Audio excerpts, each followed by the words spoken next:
Hello YouTube, this is ST with ST's Silver Stacking. I apologize it's been so long since I've been on here. Got a new client, took a lot of extra work, and I had the flu because I'm too stupid to get a flu shot. So I got to spend 2 weeks in bed and it was rough. So I'm back. 2 weeks put me behind, holidays and so forth, so I'm back with you. In this video, I would like to conclude the series on prepping for disaster and silver. In this series, I discussed natural disasters such as megaquakes and a corona mass ejection. I discussed hostile actors such as a major terrorist attack with coordinated attacks across the country, or an electromagnetic pulse EMP attack. I also discussed a total economic collapse of the dollar. The reason I picked these disasters was the survivability of them. I did not go into, okay, an asteroid wipes out the country or wipes out the world. You're not going to survive it anyway. Thermonuclear war, probably not going to survive it. Probably wouldn't want to if you did. But these disasters are extremely survivable with proper planning. Obviously, you got the rule of threes that come into being. You can live 3 minutes without oxygen, 3 days without water, 3 weeks without food. So obviously, water and a way to purify water needs to be your first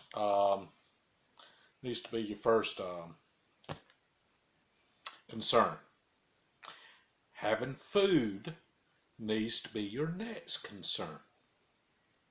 So before you begin to stockpile silver in your prepping plan, address water and food first. Also, alternate sources of heat, such as a wood stove. Also, any medical concerns you may have. Any medicines you may have. First aid kits and so forth. Keep in mind the initial phases of the disaster, no matter what you have, gold, silver, it's worthless, because if someone doesn't have food or is worried about running out of food, they could care less about your gold or silver.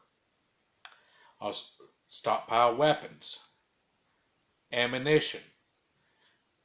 It gets me, I have friends that stockpile weapons like you wouldn't believe, but they have very little ammunition compared to the weapons they have. I would rather have less firearms, more ammunition.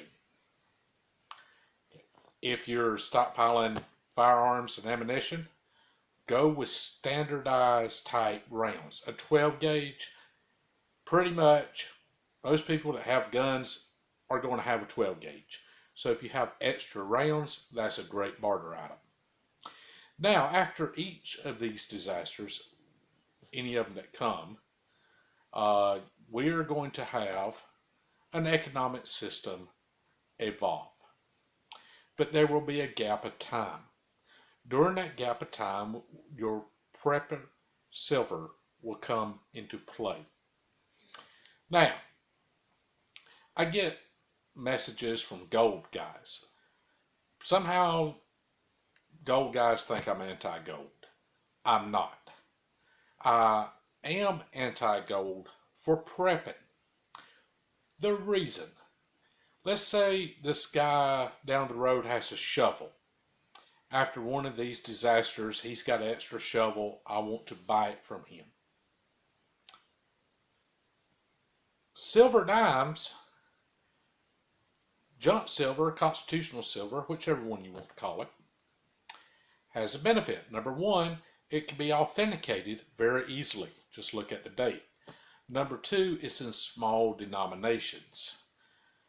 Gold does not allow one to easily divide into small enough denominations to make transactional purchases. For prepping, not only do I like silver, I like constitutional silver, junk silver, whatever you want to call it. I called it junk silver before. Somebody said it's constitutional silver. Well, it's junk silver when I buy it, constitutional silver when I sell it. How about that? Now, another question comes up about fractionals, where you could buy a 1/4 ounce of silver or a 1/10 ounce of silver. Two problems with fractionals. Number one, the transactional cost, the premium you pay when you buy a fractional, is really high. Number two, after a disaster, to authenticate this is a legitimate piece of silver, a little more tricky. Versus if it's a dime before 1964 or before, you know you got a 90% silver dime. There it is. Authentication done. So I would definitely use silver dimes into my prepping plan. Now, this is not your investment plan. This is your survivability. Would highly, highly suggest that if you're not prepping, prep. Doesn't mean you go crazy. It doesn't mean you go without now. Just prioritize your life to set aside some extra money. Even if it's 2 or 3 cans of beans once a week, or 2 or 3 bags of dried beans. Even if it's every time you go to Walmart, you pick up a box of 12-gauge shells. Every time you go by the silver store, you pick up 5 or 10 dimes. I don't care if it's something that small. It will make a big difference when the time comes. Sooner or later, one of the things I outlined will happen, unfortunately. Another issue, talking about the economic collapse. I entitled the video, The Certain Collapse of the Dollar, and it will eventually. Hopefully, the policies that President Trump is putting in place will kick the can way down the road. I believe President Trump's economic policies will work. I was scared to death and convinced that bitch was going to win, so if you like Hillary, well, probably don't like me anyway, so screw you. So, but President Trump is going to strengthen our currency. President Trump is going to strengthen our economic position. Eventually, we'll go back to the mess we were in. He's got a lot to dig out, too, from where we're at. But I do believe that threat has diminished for the foreseeable future. Still there, still could happen. If any of these other disasters happen, of course our economic system will go by the wayside.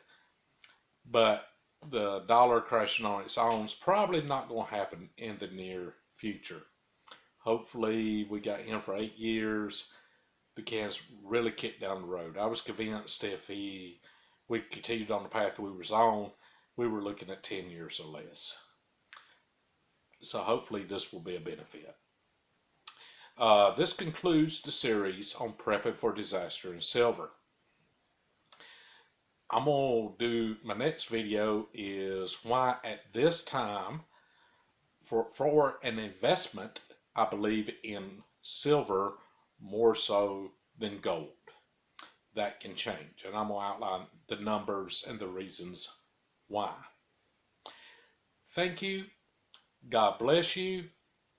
Now start prepping.